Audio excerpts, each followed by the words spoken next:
Hi everyone, I'm Airier, and today we're going to be looking at Fan with Too Much Time's next episode of Star Wars vs. Warhammer 40k, Episode 11, The Republic Strikes Back. First time around, when we looked at the beginning of this, it was the build-up. Getting ready, getting the rocks into place, getting the people into position to start the Siege of Annex, and I've been told this is a goddamn amazing piece of fiction coming up, because there's a really good land battle, and I don't really want to know anything prior to this point, so I didn't ask any questions, and you have no idea how hard it is, because I'm like, what happens is what I was trying to ask everyone, but also at the same time, spoilers, so I didn't. Yeah, I'm recording this a bit earlier, and that's also why, even though I know it's supposed to get warmer this week, it's still freaking freezing outside right now, so I'm actually really cold. So, yeah, if I just randomly start shivering, I might cut the video and go turn the heat up again. Yeah, I'm glad I still have power. That's nice. Yeah, otherwise, though, you guys know the deal. There's a link below to the original video. Hit it up. Are you done? Don't forget to leave a like, comment, subscribe. Let's get started. Later, within the Basilica of Salvation's surrounding compound. This kind of transition is growing on me. It's the old style. By the fury of his gaze, what on Terra are you doing? Yeah. No idea what's going on in the story yet, but just really interesting art, considering there's the eye patch and a blind eye. Is she just blind? You know what? Sure, why not? That's not even the craziest thing with the levels of magic-y faith things in this game. Sister Julia yelled. She stormed into the barracks, power armor whirring as she leveled her bolter, requiring all her patience and control not to pull the trigger and scythe down the guardsmen in her sight. The men, all dressed, armed, and waiting beside their footlockers, looked terrified, hands clutching their las rifles. "Sister Palatine," said one of the sergeants. Oh, Palatine's a rank, isn't it? Wait, no, how long ago did this come out at? 2 years ago? Did the rank of Sister Palatine come out before or after that point? Honestly, it's been so long since I've really been fully able to get into the building sisters that I don't actually remember. Also, there's sisters in this version. I was kind of thinking anywhere because I thought there was a few thumbnails with them, but I was like, did they come in later when maybe the galaxies are bridged again? Because I'm assuming at some point they might, and just decide to fuck around with everything in the future. Because I've been told every faction is represented here somehow. I don't know if that's an exaggeration or not. I don't know, but sure. Interesting. What did they do, though, to fuck up? Because a sister usually only gets pissed for two things. Enemies and heretics. Usually they're the same thing. Not always, but usually. He came before her with a hurried half-walk, half-run, and saluted. Sister Palatine Julia Tandrick timed her blow unintentionally with the deep tremors of the assault, backhanding the sergeant just as he began to speak, her superhuman strength sending the man bleeding and reeling, sprawled onto the floor. Superhuman? "Why are you cowering in this barracks?" she demanded, aiming her weapon down at the man. "We've been ordered." Oh, because of the power We've been armor. under attack for nearly 8 minutes, and I struggle within myself to understand whether it is even possible for you to describe to me any situation in which I do not kill you for the dereliction of your duty. To the man's credit, he recovered quickly. Makes sense. This is basically normal stuff for the Imperium. Prostrating himself before the Sister of Battle. She made ready to kick him, to crush his organs beneath the ceramite boot of her powered sabaton. Called it. She's in the armor. "Sister, we were awaiting deployment orders," he said. She still kicked him, though not even half as hard as she had planned to. "And you think that excuses your inaction?" I mean, for the Imperial Guard, yes. Yes, it actually does. I also completely stand by her not caring in the slightest, because every single one of the sisters is a zealot, so I love seeing them depicted like that. It's neat. Yeah, also, just going to throw it out there, I realize most of the art for the sisters is basically fetishistic. And in universe, it's because the guy who designed it was basically doing his fetishes. Yeah, it's weird they didn't change it after that, but let's be honest, it's Games Workshop going, fuck it. It's the reason we're going to stick to. And everyone else going with, hey, it's power armor. Not even the weirdest thing. "Go get your orders, soldier," she scolded. "We tried," he cried out as she raised her boot over him. "Major Fluckett left the barracks 4 minutes ago to ascertain Colonel Patron's will." Okay, one, fan, good voice acting. That guy sounds like he just got kicked in the face. On a practical level, I have no idea what he said other than something will. I gotta listen to that again. That was actually hard to understand, but in a way that was making sense. Major Fluckett left the barracks 4 minutes ago to ascertain Colonel Patron's will. I heard We were ordered to wait there was words I cover. didn't get, but sure. The sister stomped down, but avoided the man's body, crushing the pharaoh creep beneath her heel instead. Sergeant, consider yourself promoted to major until otherwise instructed by someone of equal or greater rank, she yelled. But you're in a completely different branch. You're Miss Storm. You literally... Oh, no, wait. A guy can't do it, but since you're female, they do have that one law where due to needless bylaws that you are technically allowed to give orders. By fiat of, I will kill you. Which is very much a good fiat in the Imperium. I mean, if either of them survive this, they'll be held to pay if any superiors survive as well, but details. Yelled over the booms of the artillery fire, which was the Palatine would be even high enough then rank that they might be able to get hammering away their with it. position. The man looked up, blood spilling from his mouth and nose, and yet looking more struck by the news of his sudden promotion than by any of the abuse she had laid into him. In part, this was because she technically did not have the authority to promote him, temporarily or otherwise. Yup. She was of a high rank, to be sure, But she not in was that not branch. part of his organization, strictly speaking. Rajulia did not care in the slightest, and as she Oh, that's cast her her name, glare Rajulia. about the room, she had a strong suspicion that no one would question her orders, not here. She redirected her baleful stare back at the newly promoted, if utterly unofficial, major. And I love how the fact that she knows it's complete BS and she can't actually do it is just ignored by the fiat of complete murder. Yeah, no one's going to say anything because she literally can kill them and because she has power armor. That is a very good reason. I love that. And it actually makes perfect sense to get things organized by that way. Also, you just realize that's a power sword because you see a little spike there. Neat. There's plenty of swords in 40k that are just swords as well when you get down to the basic human level. So it's kind of seen, they actually have a power sword. And there's the power pack leading off the back of it. Or just a really long tassel. and continued dispensing her will. Order the basilisk turrets to start returning fire. I do not care if their firing arcs are impeded by the buildings. Flatten them, clear the skyline if surprised you they didn't have do that to, yet. and get these men up and marching. No, seriously, why haven't I want they? that artillery I thought column State flattened 1 was before just another destroy 10 everything. minutes rolls around. I don't care what you need to get it done. Just get it done. Without another word, she spun around and exited the barracks, her face a mask of near berserk rage. Nothing I want to say right now. I like it. It works perfectly. But also, dude, you don't get to see Warhound Titans that often. And seeing two of them in a picture, it looks like these are... I can't tell if this is a really cool diorama or someone actually did the art. It has that near real look where I could actually see it going either way. Someone just custom posed the Krieg figures. And yes, I realize seeing Krieg figures not about to charge an enemy line and standing in the background building things, I know it has to happen, but it is weird.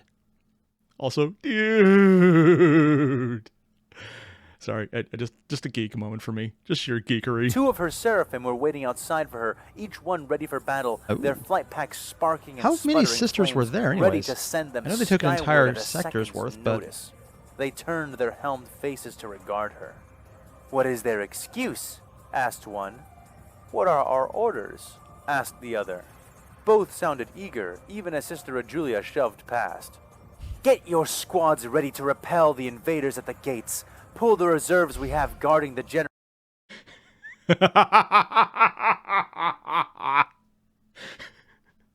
Oh, yes. Those alien invaders. Yep, that's... I love it. I love the irony. I don't even think it's intentional. This perfectly fitting with the Imperium, perfectly fitting with the setup, perfectly fitting with every single step of the way. I just love that this is a line in general. Just someone who's so incredibly mad and annoyed that her not really subordinates, but people who technically are on her side, technically, are not doing what she thinks is their job. Maybe rightly or so, but... And she's like, these invaders. I'm just sitting here thinking, but you invaded. They're the rightful owners of this place. And it just... the irony is completely lost on them because it's just the Imperium. They own everything and you just haven't figured it out yet. And that's just... Oh, sorry. I love it. It's not meant as a joke. I am absolutely certain of that. But it's such a good line because it perfectly captures the thought process of the Imperium in general, distilled down to this. Fuck off, it's mine now. You're invading because you're trying to take it back, what we technically rightfully stole from you. And they say it's only British and not just American influences. Generators and requisition points. Call back all patrols, and Wait, requisition one of you points? make sure guarding the generators and requisition points. Call back all patrols. Oh, like literal points on a map, not points isn't a game. Sorry, just weird to hear that phrasing. Just not what I was expecting. Makes sense in hindsight, but yeah.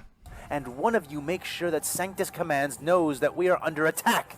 She ordered, still moving. There's always a good chance As they don't you know about order, it. sister. They both said in unison, though only one left. As you order, sister. They Oh, that's the first time. Overlapping voices. He hasn't done that before. Or if he has, I haven't noticed it. Very off-putting, and honestly, I would hate to see it more often, just because focusing on two voices at once is incredibly painful. You feel like your brain's going to mush because you hear one, but you try to focus on the other, and you lose both at the same time. Very annoying. But it's neat to see that it's tried, though. It's just new technique. They both said in unison, though only one left. What are you waiting for? Sister Rejulia asked. Well, I was going to ask you two things before rallying the gate's defenses, she said. Then ask and be done with it, Rejulia scolded. The Seraphim warrior nodded and proceeded.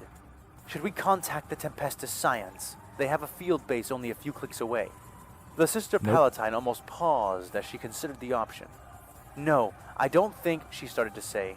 She was cut off as a Durasteel shell slammed into one of the anti-aircraft towers several meters away.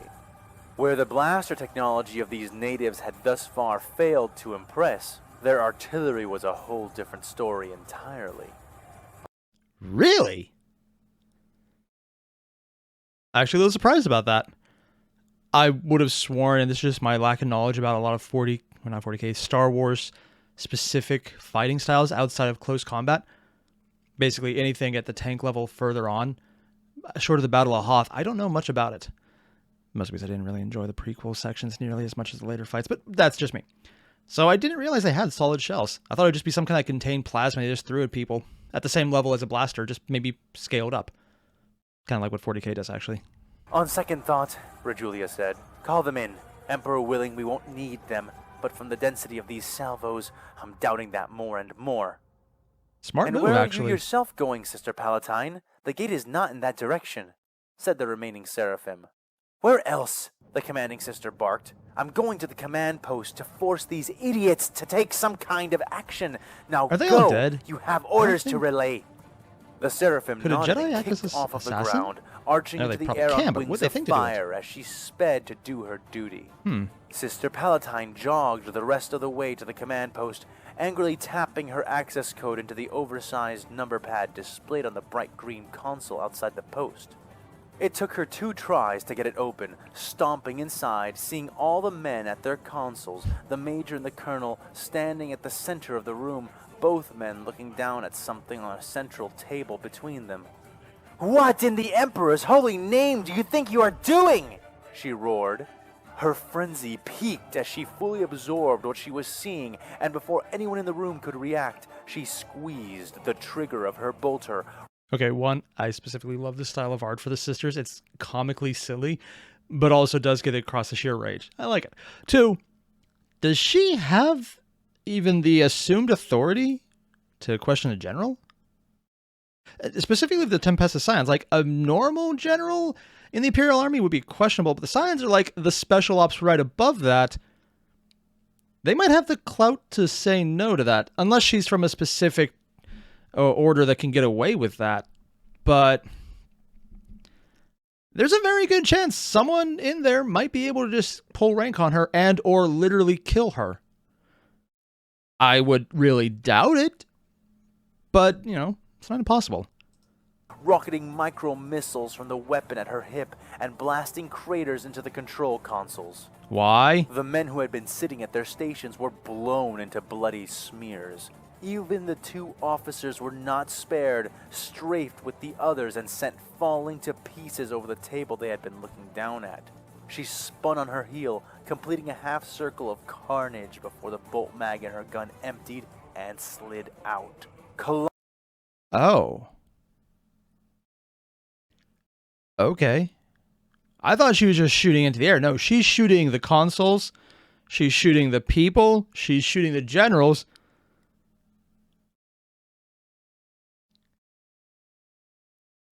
That seems like a stupid move. Like, I get rage. I get you're not being aggressive enough and fuck you. But also, decapitating your own ally force seems kind of dumb. She's not very good at strategy, is she?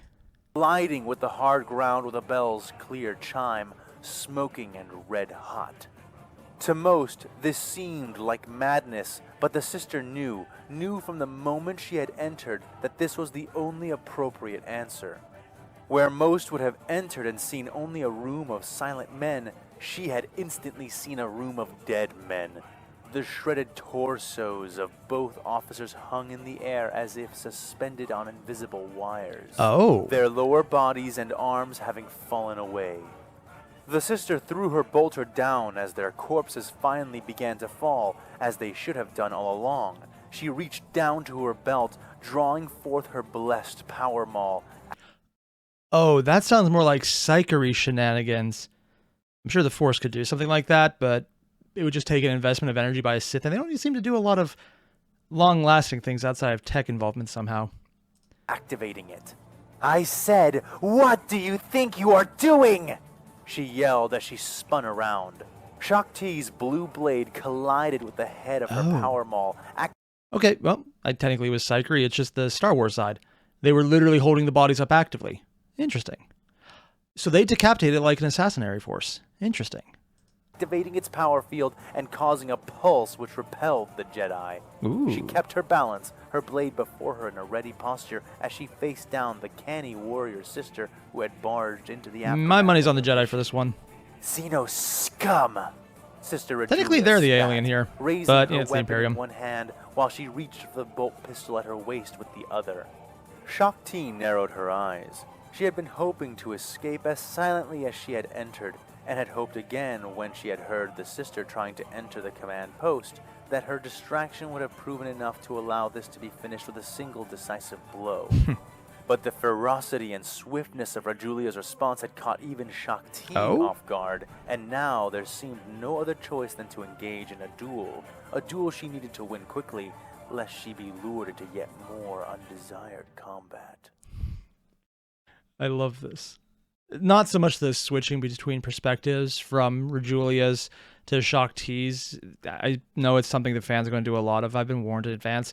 It's a personal thing. I just don't like that for reasons I've gone over extensively before.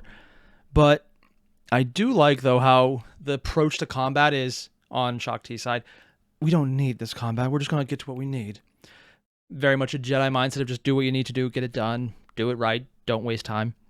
Versus the 40K side of fuck you, which honestly is hilarious in its own right. I was kind of wondering why she was trying to like just kill everyone, and honestly, I could see someone in 40K going full rage mode and slaughtering people if they annoyed them. Yeah, honestly, that just didn't even make any logical problems other than the usual ones. But the 40K side, at least, it makes perfect sense that someone would do that. The fact that it actually was a distraction, neat. Sorry, just so many cool things happening. Don't cut away from the fight. Don't you dare.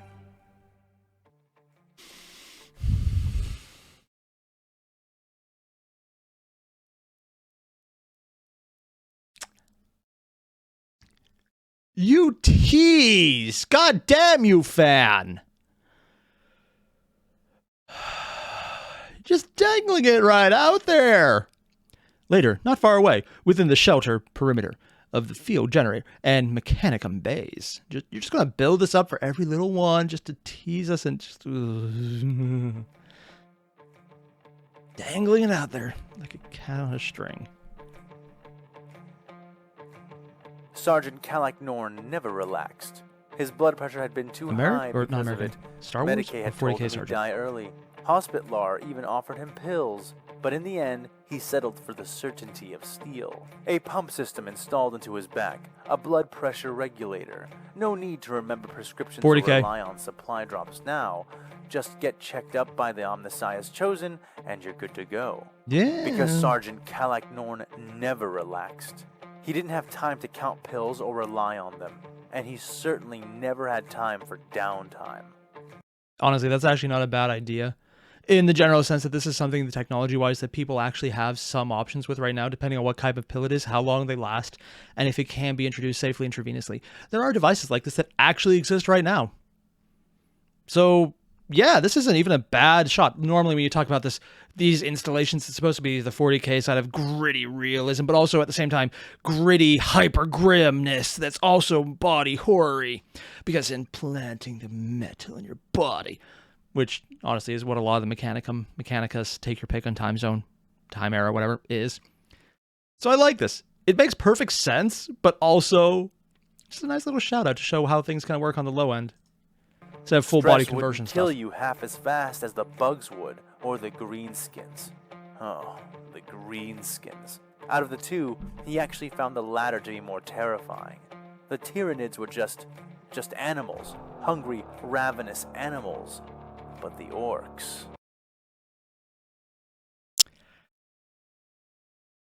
I love this because it shows something that the people playing the game know, and not many others ever would.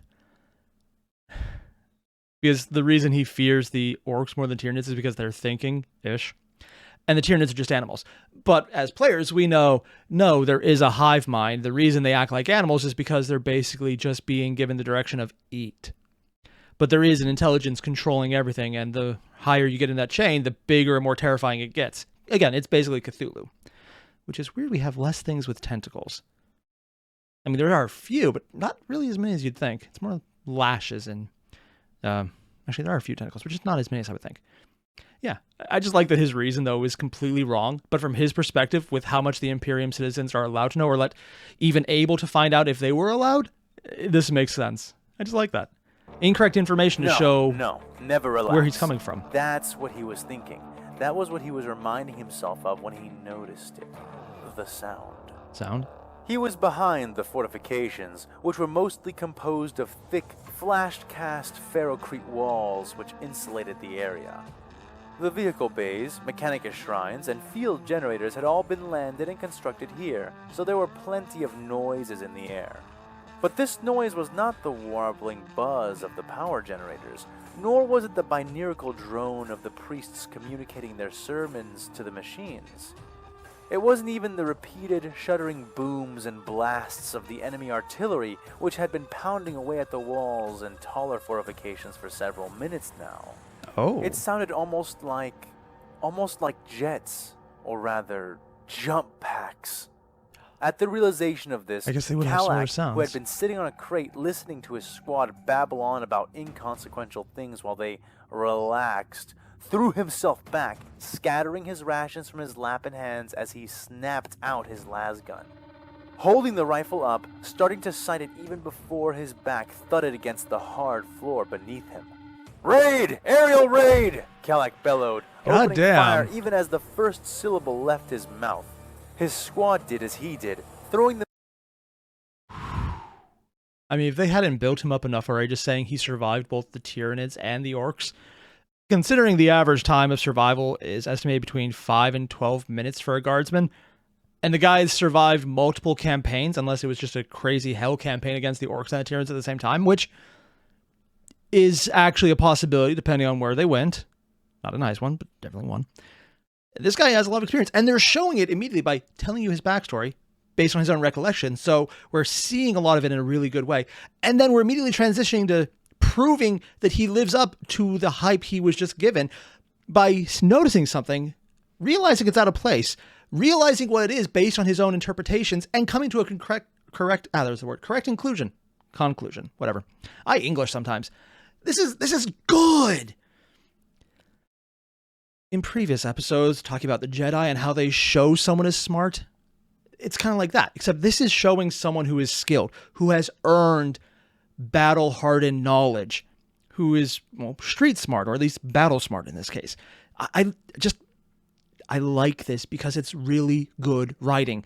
This is how you get characters to show they're smart, to show they're arrogant. In the previous episode, or the previous part of this episode with the captain, it showed that he was competent enough to survive, but just arrogant enough to be probably an Imperium noble. So it makes perfect sense. Here, this guy's like, yeah, fuck it, I'm not going to wait. Followed by, oh, fuck, and coming to the right conclusion.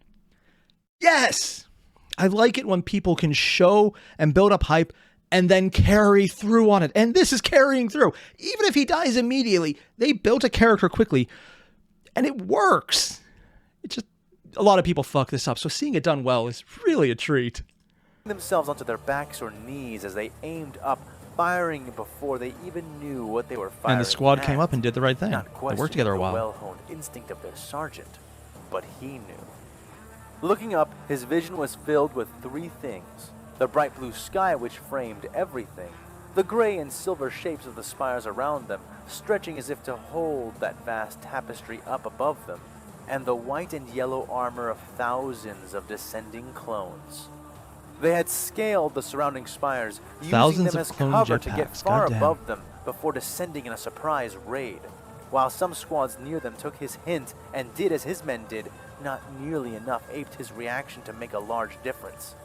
Commander Bly and his jet troopers opened fire using their DC-15A blaster rifles, each set to maximum charge. The rifles were rarely used by jet troopers or even most clone troopers due to their weight, but after having been briefed on the last encounters with Imperial forces, the clones had chosen to favor firepower over convenience, And that is definitely going to work in their favor because they're trying to get enough power for Space Marines. So they might actually be upgunned for the fight. Because, I mean, you don't rely on armor saves as a foot-pounding soldier in the Imperium. You rely on luck and not getting shot. Because if anything's going to try and kill you, chances are it'll kill you. I mean, when you get into actual armor, and like by armor, I don't mean body armor, I mean like tank levels of armor, maybe. So they're going in with a gun they hope can puncture Space Marine armor against ground pounders. Yeah, I think the clones are coming in armed well for this. This is actually going to work out. Because when they get to the people who can survive those kind of hits, they'll have got rid of a lot of the extra people shooting at them. This actually is not going to go as bad as I thought. now. The sergeant rolled and scrambled after having unloaded a hefty spray of his last fire into the sky, narrowly avoiding the returning fire sent at him. Looking around, he spotted a parked set of vehicles less than 12 meters away, a Taurox and a Chimera. He grinned a manic grin, and then flinched as a nearby pile of munitions took a stray shot and exploded, wiping out the 8 men who had been standing around it. But And the none of munitions. his men. All right, you Which might be lazy more valuable. sludge, up to the Chimera, now! He Really, the bellowed, Chimera? scrambling to his feet, I guess it's better than las rifle Taurox. clutched in both hands. Personal opinion. He didn't look back to see if his men were following. He didn't survive out till now by being the kind of man who looked back. He just had to trust that they would follow, or trust that they were better off without those who could not follow.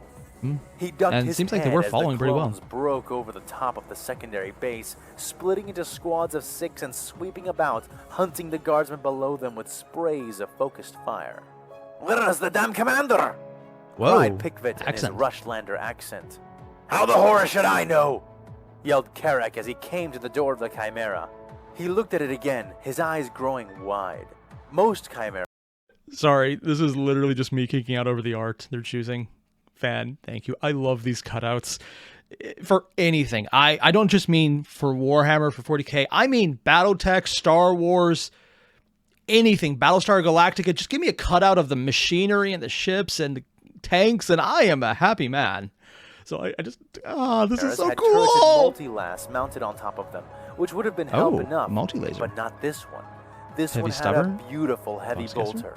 It only made his spirits fall all the harder as he tried to open the door and found it locked. "Ah, demons!" he cursed, turning back to face his squad. Ah, damn. Someone competent actually locking up their machine so it can't be easily stolen. Bound to happen eventually. "All right, try all the doors. Hurry up!" he called, and the men scrambled anyone to have a try, key? but no sooner had they started pulling on the handles before they were noticed. Terron and Jalasta both died, peppered suddenly by a shower of blue bolts. They jerked and spasmed with each shot, their body... Oh. I thought bullets were usually red. Or are they just changing up... Is Fan changing up the color scheme to imply the more high power level? I kind of hope so, because that would be a really neat little addition. Nice. Bodies cooking even as they fell. Kalak took aim and fired, and for the first time, noticed with growing horror the effect his shots were having. One of his shots struck a trooper in the forearm.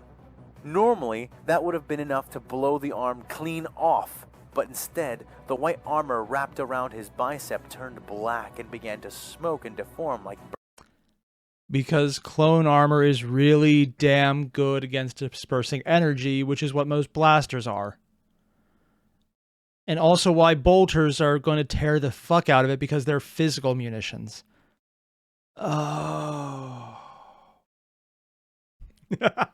And a las gun, depending on the interpretation who's talking about, is an energy weapon. Seriously, there are so many different interpretations. There's some people who think they're mini bolters. And by some people, I mean authors.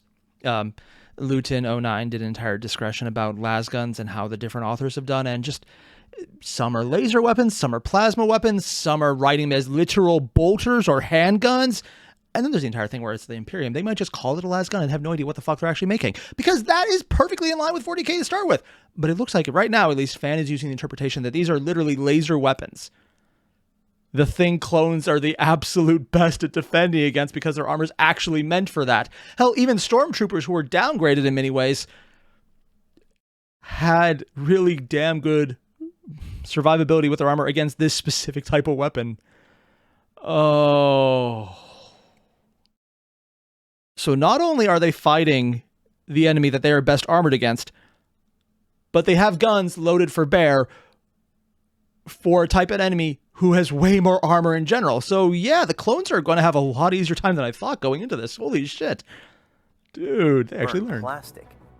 The man shuddered, clearly feeling it, but also clearly retaining the use of his struck arm.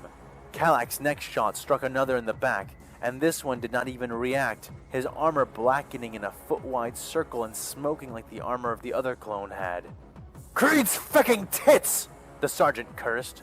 "Cover, cover, cover! Get under that Torox! Now, guardsmen, move!" I guess it would be big enough to get under. As he saw the jetpack soldiers coming back around with friends. His men stopped pulling on the doors and broke into a full run, chasing after Kalak as he dove and slid on the hard artificial ground, the last of his men narrowly avoiding a cascade of blue bolts which pinged and sizzled against the hull of the Torox above them. Yep. They were crammed underneath the profile of the truck-like APC. "They're surrounding us. They're going to land," Kalak barked. "Roll around, you wretches! Rifles out! All directions! Make a wheel, damn it!" His men obeyed, I guess it gives a shot in every scrambling around each direction. other in a tangle of bodies as they arranged themselves into nothing you could call a circle, but something certainly approaching 360 degrees of coverage. Then they waited, watching, listening. All around them they could see, but more than that, hear the carnage being meted out to their fellow guardsmen. Perhaps if their anti-air towers had all still been operational, this kind of assault could have been averted. But many minutes prior, the enemy artillery had begun lobbing rounds at them. They seemed unwilling to strike certain targets, perhaps because the buildings were in the way, but that only left them with 3 of their 8 anti-air defense turrets intact. Yeah, I can see I was going to say Imperium thinking the Empire, but they're still the Republic at this point. I could see the Republic trying to leave buildings intact. I could also see that falling by the wayside. So I'm going to assume right now that they have another purpose for those towers for some reason. Still, though, nice detail that they actually took out the turrets. Very useful. When the attack had started, and as soon as the white-clad toy soldiers had gotten near enough to the ground, those toy soldiers are about to do a lot of damage. Those defenses had become their first targets. The sounds of explosions rolled through the hidden guardsmen, deafening the unaugmented men among his squad and shaking the ground beneath them. "Damn, that'd be the tanks on B Patrol," said Private Granger, who had gotten lucky and was laying on top of more of his squad than were laying on top of him. "Oh, Thrones, this ain't right. You saw the armor. Drank my shots right up, it did," said Private Regin, who was trembling despite the 3 bodies pinning him, struggling to keep his sights steady. Private Janice groaned angrily. And this is something I actually like. The mix of different takes in a specific squad of guardsmen. Because normally, the sister being rage incarnate makes sense. Her subordinates being hyper eager to either go in there and slaughter your own allies, or hyper eager to just be angry and find out what the fuck is going on. Makes sense. Or even the guardsmen, who were the ones she was talking to, being like, we did ask, no one came back. Because obviously they're dead at this point, which we found out. All of this makes sense in how they're reacting. But here, because the guardsmen are mishmashes, they have all the different accents that fans putting in, and they're also having different reactions of, oh, Gritted Veteran 2, fuck me. I love this because this is something, I say this a lot, but you don't see this in a lot of representation for 40K. You see hard-bitten, really tough individuals. And the only time you see someone actually running is usually as a background to say, hey, by the way, this is what commissars do. But here we're actually seeing what one of those guys who would probably be commissar would look like without a commissar around to do it. And I wouldn't be surprised if someone does it. I mean, I like that this is even in it to start with. Just showing the diversity of various groups in a guardsman unit, because you're not going to last in a homogenous regiment for long if you survive long, if you just get put in with everyone you can get just to keep it going. Yeah, this is... I like that detail. Oi, Farnus, get your damn boots up my ass! The clones landed, grenades held and ready to be rolled, and the guardsmen fired. Now, Kalik could not claim his men were veterans. Not all of them, anyway. Some of them are, though. Janus, Gala, and Turquoise were all veterans, at least by now, but his squad was a hefty mix, even before they had been further mixed in with all the other regimental units after the big jump. But if there was one thing he could claim, it was that his men were well drilled, because he drilled them himself. No shots flew wide, and those that missed their mark were quickly compensated for. Oh, the wow. las guns flashing like tactical strobes, pegging the clones surrounding them many times in mere milliseconds. More importantly... Okay, I just want to point out here that that level of precision is kind of insane. To give you an idea, most shots you fire in combat miss. Someone on YouTube, and I wish I remembered the video name specifically, did an entire breakdown of Star Wars accuracy in the very first episode, technically episode 4 of Star Wars, in, A New Hope, when the troopers break into the ship and Vader comes in, and showing all the shots they miss against the rebels, and counting out that overall, based on current estimates in the, I think it was the American Army they used specifically, what the average accuracy and intended accuracy of a shot was by comparison to that, the troopers are actually really damn good, if slightly better competent than most. So they would be at the level of a baseline competent trooper is on the level of marksmanship of an elite shot in most militaries. At least I think it was the American one they based off. It might have been British. I could be mistaken about that. Wish I remembered. If anyone happens to know who I'm talking about, it was a really cool video. I'm just pulling a blank on the name, unfortunately. That bugs me. I want to watch more of their stuff, and I forgot their name. Damn it. But having that level as a baseline, then saying that I drilled them well, and they all either got close to the mark or corrected immediately to hit, that's really damn good.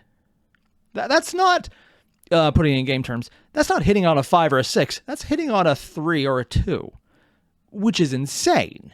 Not wounding, of course, but hitting. So yeah, really damn good. Kalik and the more experienced members of his squad had aimed for the grenades. Oh. He was pleased to see, just before he landed his own shots, that once blackened, the toy soldier's armor seemed to provide them no protection at all. The tagged clones screamed only briefly, shins, thighs, and arms bursting into superheated explosions of blackened gore before all being swept away by the explosions of the grenades in their hands or going off right beside them. 2 troopers did manage to roll their explosives under the thorax, something Kalik managed to catch from the corner of his eye. 2 hot ones under the truck! Toss 'em, toss 'em! He yelled, lips moving as quickly as he could while still being understandable.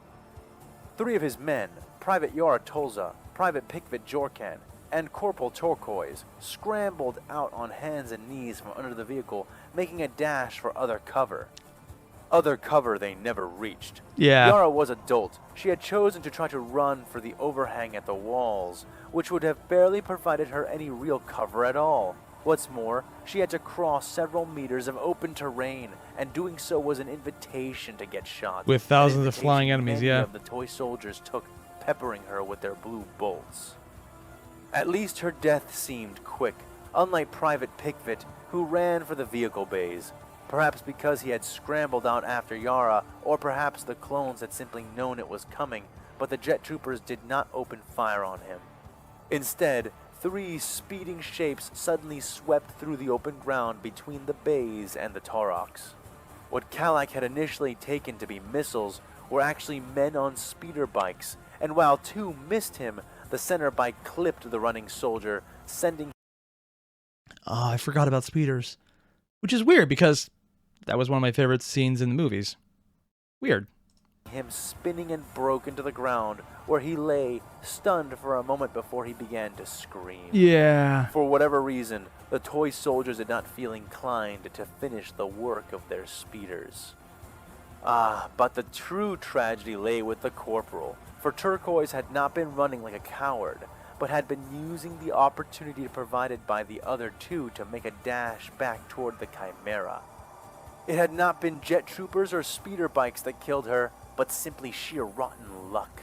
What? Private Farnes had just been doing his duty, just doing as he had been instructed. Had no way of knowing he was going to toss out the enemy explosive right out into her path. Ooh. Okay, yeah, this sounds like horrible luck. Damn. Also, whenever something this horrible and kind of, friendly fire of a grenade thrown by your enemy. That seems like such a weird coincidence of events. I'm almost thinking that Fan rolled some of these outcomes to see how bad it would go. I could probably watch the ending to see how it goes, or the previous one, which I really want to get around to. I just need to find the time. But it almost seems like it's such a weird coincidence that this would happen that it almost had to be a random instance on a table that he was rolling. All the way, kind of neat. The explosion went off, and Turquoise was sent flying, colliding with a thud and a crunch into the side of the Chimera, falling to the ground and remaining there, completely still. Farnes began to say. Stow it, Farnes! You didn't mean it! Take your crisis on your own time and help me save those who are left. And you got rid of the grenade, Now which is still less dead.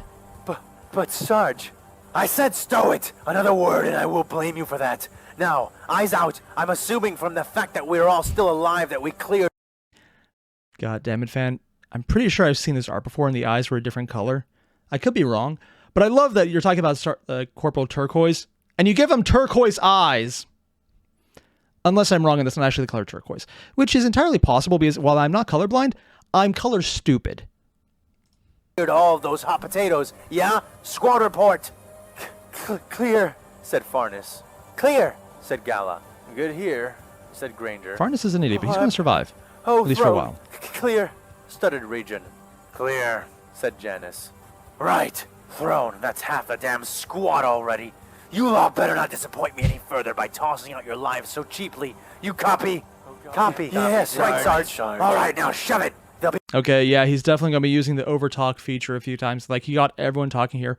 You could probably figure out a lot just based on that alone. Thankfully, he read out the names instead.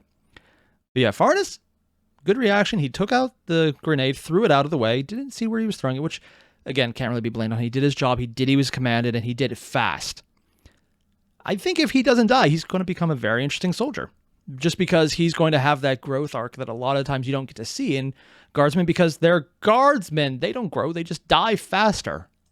Be back, so keep your eyes sharp while I try to figure this out, Kalak barked. He looked out and around from under the vehicle. It didn't look good, and the sergeant couldn't spot any bulwarks or lines being drawn anywhere near them. If their forces were rallying somewhere, it wasn't where they were at. And he had a sneaking suspicion that every second they stayed trapped under this Taurochs only made them more and more isolated from the rest of their forces. He could still see men fighting and dying, even tech priests trying in vain to save their sacred machines, but it was little more than a frenzied rout. His eyes found the body of his corporal again, and he swallowed hard. What had she been thinking? Had she really gambled her life on the chance that the Chimera's passenger door would be open? Did she have the keys? No, he couldn't believe that. Turquoise had been far too clever for that. She had been a hiver in her life before the guard, and she always had a plan. He looked at the Chimera again, trying to see what she had seen. Open gun and nearly placement? smacked himself when he spotted it. The turret. The heavy bolter turret sitting at the top of the Chimera. Its hatch was open. On the one hand, nice. On the other hand, who the fuck locks up an entire vehicle but leaves the hatch on the top open? I mean, it's probably just general incompetence and left it to someone new to get the top hatch. He's like, it's going to be dumb enough to do that. Works for them, but oh, he's going to have to go in through the top and expose himself by literally putting himself on a soapbox. Yeah, there's some bullshit about to happen. I'm looking forward to finding out how they get away with this. Regin, Gala, pop smoke and toss 'em east and west. We're going to rush the Chimera, Calic ordered. But it's locked, Janice Top said. isn't. The damn doors are locked, but the turret hatch is open. I'll get up there and open it all the way, then hop down. Everyone move down the damn Chimera. Make room for everyone else. We're getting the hell out of here. You slugs ready? Asked Sergeant Calac. Damn right, Sarge. Then pop the damn smoke and get ready to move on my mark. They did as ordered and he waited, listening to the smoke hissing as it escaped the two canisters, watching as the edge of his sight was quickly filled by the shifting clouds of smoke. He waited and waited, taking his best possible mental image of the vehicle, its rear facing towards him. And then, gathering his courage and energy into an explosive burst, he began to advance. Move, move, he called. First, he crawled on his hands and knees until he was sure that he was out from beneath the Taurox. So he doesn't hit and then himself he climbed to his tear hands himself and up by feet and accident. began to run. He let his rifle hang from his harness by its shoulder strap, both arms extended out in front of him, cushioning his body as he ran into the back hatch of the Chimera. Knowing it was locked, he blindly fumbled in the smoke. Huh. Sorry, this isn't actually the story, just a more comment on the actual image. They have a fire extinguisher, which makes a lot of sense, and it would be silly not to have it. But it's 40K. It's a sensible option with low-tech technology, uninvolved with anything stupid, and makes a lot of sense to have.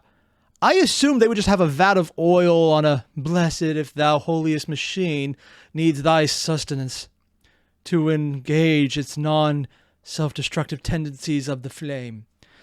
Instead of just a literal fire extinguisher. Although, for all I know, could very well have everything I just said written on the side right there. Just, yeah, easy, proven technology. It makes a lot of sense. I'm just not used to generally sensible things being in 40K. It's kind of cool to see, actually. Moving to the right side and finding the tank treads of the vehicle, he dug his fingers into the seams in the rough tracks and hauled himself up and out of the smoke. Briefly, he had a clearer view of the battle.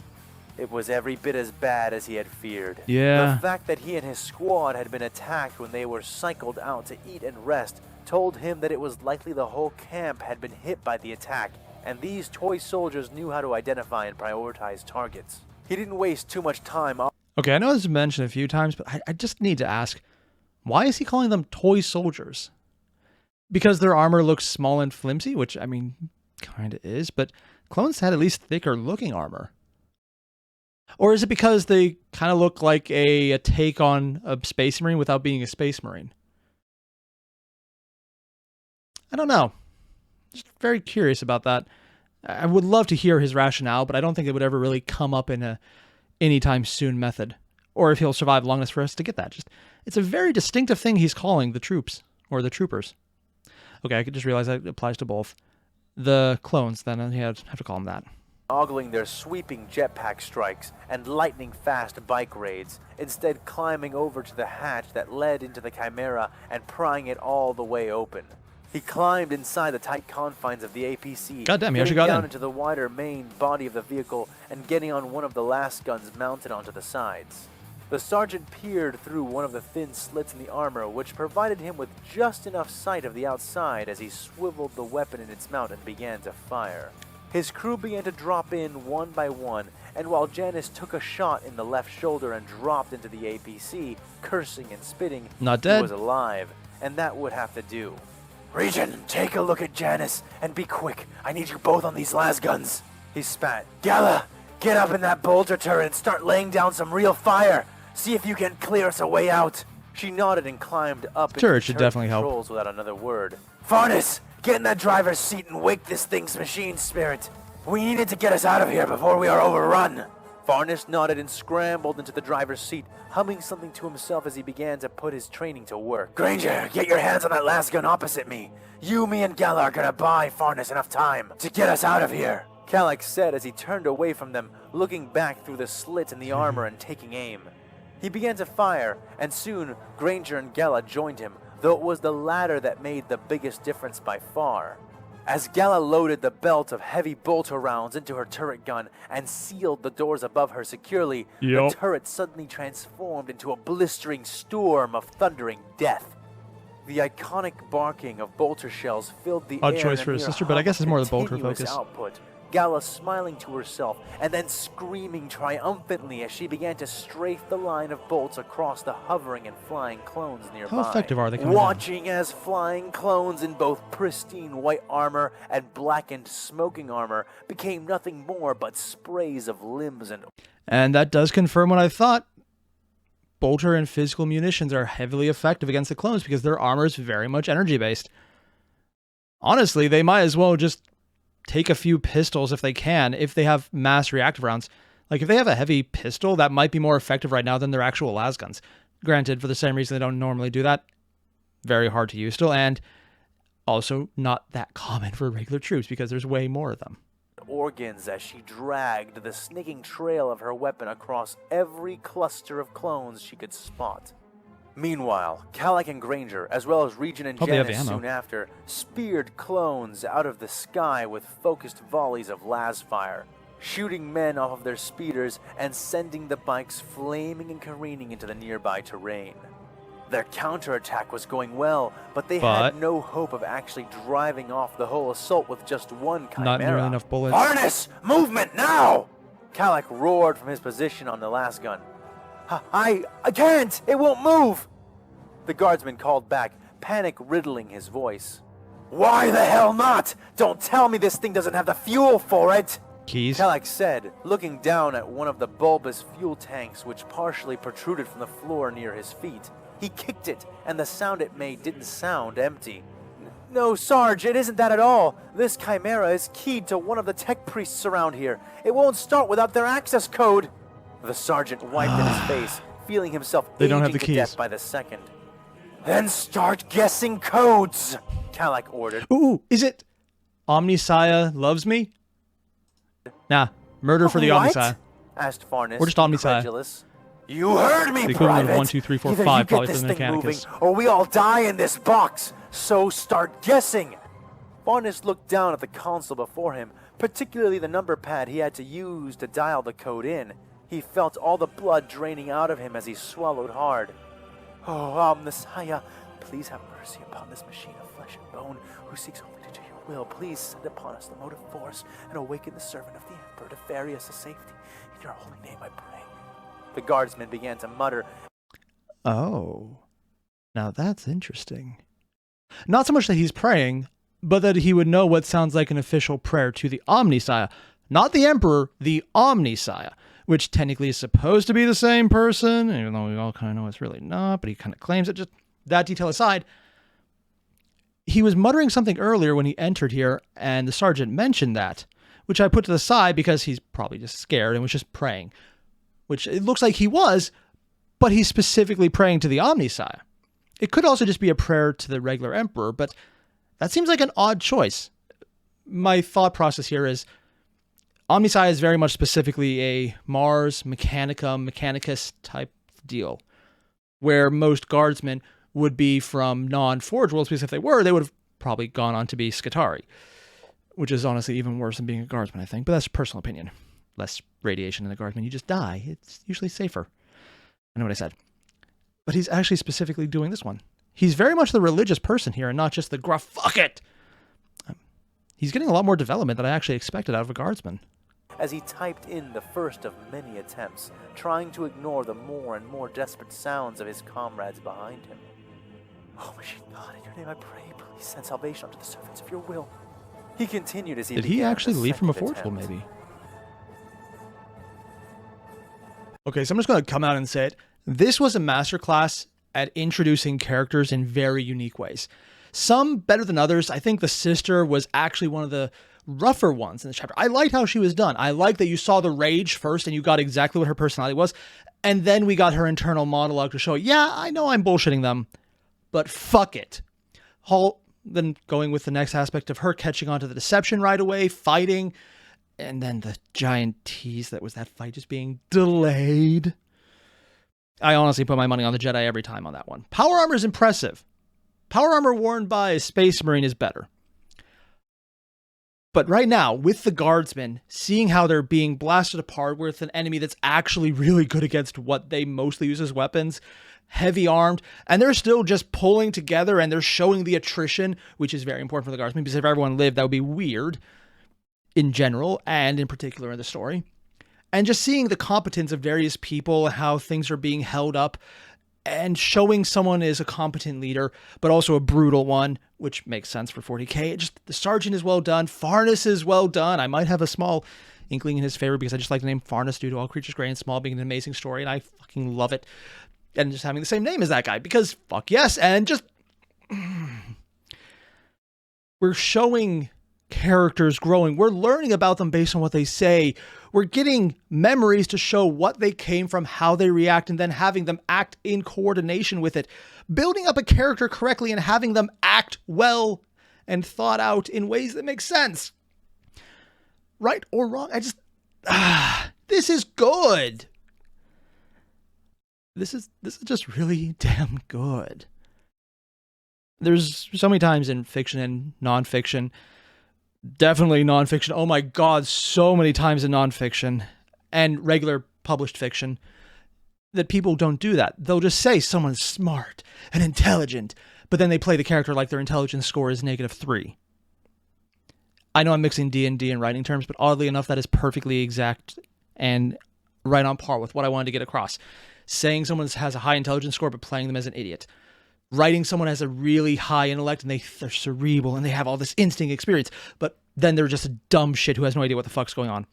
That's a very common problem everywhere. And the reason I'm specifically highlighting nonfiction is because you have to make things make sense in fiction. Nonfiction, reality is fucked up. You have to lie because things have to be made sense. And by lie, I mean you have to narrate and change things so that the reader understands what's going on so it doesn't come out of left field, which a lot of reality does. Reality is weirder than fiction because it will do dumb shit that has absolutely no meaning to you and then just be gone. And it's like, what the fuck just happened? If that happens in fiction, it doesn't make sense. Nonfiction has the issue where they have to lie a ton to get over those issues because it still has to make sense. So if you want the biggest liars, it's never actually fiction, which is an explicit lie. It's nonfiction, which pretends it's true. Personal aside there, but it's a very big issue when it comes to the writing community. Some people don't actually know that, and then they write things that are completely true and then sound completely false because of it. Yeah, I'm not venting at all.